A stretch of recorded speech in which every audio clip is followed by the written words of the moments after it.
So Keir Starmer is reportedly drawing up plans for a U-turn, yes, another one, on winter fuel payments after the policy was blamed for the government's bruising local election losses.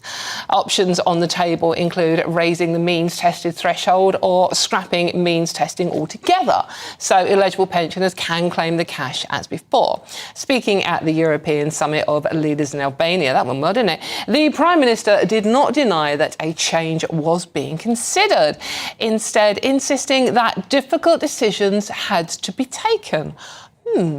OK, now joining me is a political commentator and author Tom Jones. Tom, thank you so much for joining me. Now, Tom, I know you get this all the time, but I really, really want to ask you to sing for us, considering it's Eurovision Day as well. And you do share the name with someone rather famous. However, Tom, good afternoon. We are going to talk about the winter fuel allowance. Now, this could be another Starmer flip-flop. He's done them before. One that I would suggest most people would support. But he's not doing it because he cares about pensioners. If he does it, he's doing it because he cares about his election results. What do you make of it all? Well, I think that's completely correct. I saw a tweet recently that somebody said Starmer's greatest strength and his greatest weakness is that he doesn't really believe in anything at all.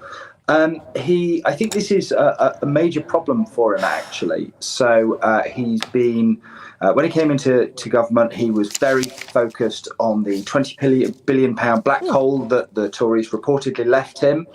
And I think a policy reversal on this signals quite a great deal of weakness from Starmer, to be honest, after initially defending them as absolutely essential, necessary for economic stability.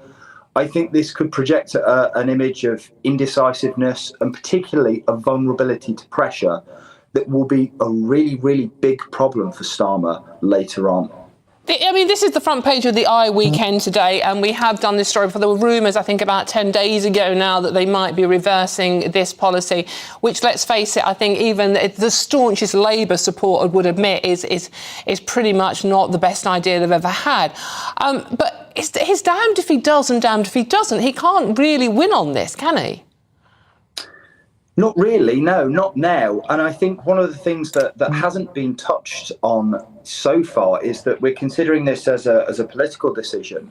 But the government also spent a lot of money pushing people over to pension credits as an alternative to winter fuel payments, because a lot of the pensioners who were eligible for winter fuel payments were eligible for pension credits instead. So it is possible that this policy decision is already fiscally negative, and restoring winter fuel payments might actually make that black hole that he talks about constantly a lot bigger.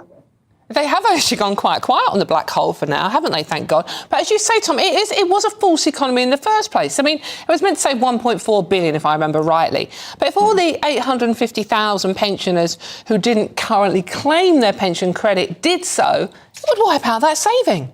And I tried personally, because my mum's involved in this, to get every pensioner to actually claim that. But, you know, I downloaded the form for mum and it was 243 questions. So we gave up in the end. I mean, most pensioners would lose the will to live by the time they'd finished it. So the whole thing was a false economy in the first place. I mean, it does beg the question, Tom, what on earth were Labour thinking when they came in, and what are they still thinking now by targeting the most vulnerable in society, not just pensioners, but also with people on benefits?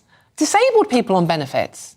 Yeah, and I think, again, this speaks to part of the problem that Starmer is facing. This has faced significant backlash, not just amongst the electorate, particularly amongst older voters who obviously vote a lot more than anybody else.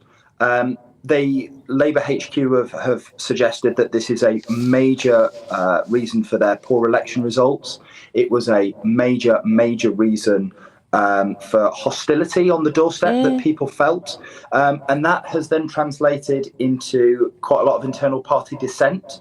So there has been a lot of backlash within the Labour Party itself. I think over 100 MPs have opposed the cuts. And I think it has become quite a big problem for Starmer to maintain party unity and discipline over this. And if you tie this in with his rhetorical move rightwards on immigration, then giving way on this makes that move on immigration, which is probably more important for the Labour Party's election prospects long term. It makes that slightly easier to stomach for the party's more left-wing MPs. When you take into consideration the number of over 65s heading to A&E soared by more than 90,000 this winter. Now, obviously, I'm not saying every single one of them was down to the winter fuel payment, but there were lots more pensioners heading to A&E. This isn't going to do Starmer any favours as the leader of the Labour Party. So, Tom, do you think that Labour would actually be doing better if he wasn't the leader at the moment? Oh, that's a big question. That's for perhaps somebody more tuned in for Labour. I think one of the problems that Labour would face is Starmer is probably their best option right now. It's not clear if Starmer went, who would come in and who would be more popular. Probably Angela Rayner is the most popular person with the base, but would she be more competent than Starmer? It's an open question. So I don't think there is an heir apparent to Starmer yet. And one of the things about government is that those heir apparents kind of bring themselves forward. But I don't think that's happened for Labour yet.